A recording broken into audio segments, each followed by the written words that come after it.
In Ukraine, Russian forces have targeted the country's energy facilities with strikes once again. The attacks on various power stations across the country have left parts of Kyiv and other cities without power and, in turn, water.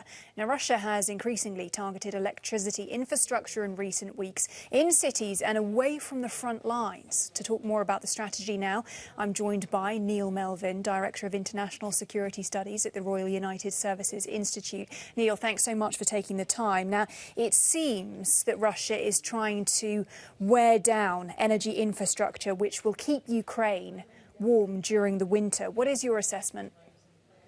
I think that's right, Helena. What we've done is seen a shift in the last couple of weeks in which, as Russia is facing more and more difficulties on the battlefront, it is basically losing much of its previous control over parts of East Ukraine and South Ukraine.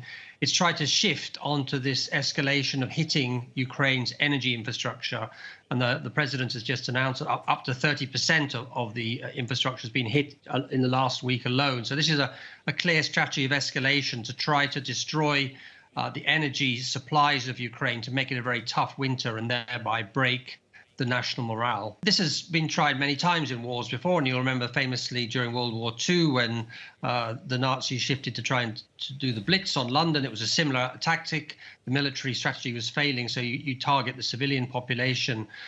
In general, it's not a very successful strategy, and I think this really points to the increasing lack of options that Russia has going forward. Its military solution to the war in Ukraine is slipping away, and therefore it's trying to find other ways to try to change the situation on the ground.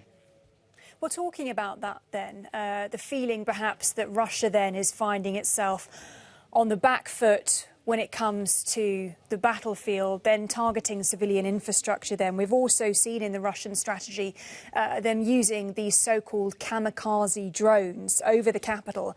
I mean, how much of an escalation is that kind of weaponry? These are, of course, mostly imported from Iran, so Russia's exhausted much of its own supplies and is having to turn to one of its few allies.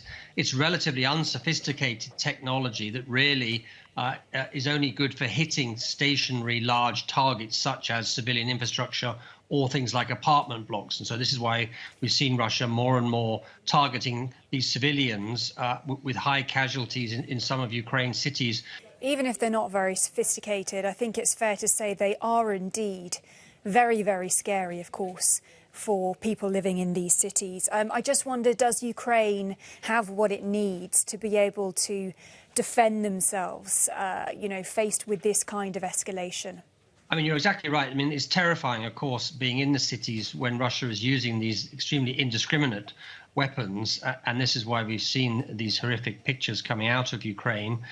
There are efforts now to bring in the kind of anti-aircraft, anti-cruise missile systems that Ukraine needs. These kind of weapon systems are going to give them protection around some cities, around some of the critical infrastructure.